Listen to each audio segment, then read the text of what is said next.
నమస్తే అండి అందరికీ. ముందుగా హోలీ శుభాకాంక్షలు.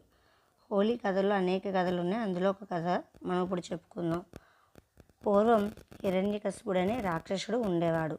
అతను విష్ణువుని ద్వేషించేవాడు. కానీ అతని యొక్క కుమారుడికి ప్రహ్లాదుడు పరమ విష్ణు భక్తుడు.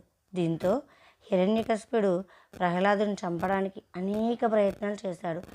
చివరగా తన చెల్లి అయిన హోళిక సహాయం తీసుకున్నాడు.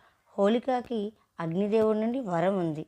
దాని ప్రకారం ఆమె అగ్నిలో దహనం అవ్వదు. అందుకే హోళిక ప్రహ్లాదుని ఒడిలో కూర్చోపెట్టుకొని అగ్నిలో ప్రవేశించింది. కానీ విష్ణువు దయ వల్ల ప్రహ్లాదుడికి ఏమీ కాలేదు. హోళిక మాత్రం అగ్నికి ఆహుతైంది.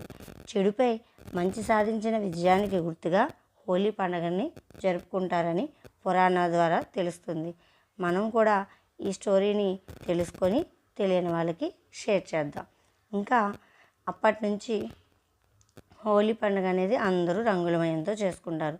దీనికి మరొక కథ ఉందండి. కథ అంటే కథ కాదు. రాధాకృష్ణులు ఏం చేసేవారు? హోలీ అనగానే శ్రీకృష్ణుడు రాధా గోపికలతో కలిసి బృందావనంలో హోలీ ఆడినట్లు పురాణాలు చెప్తున్నాయి.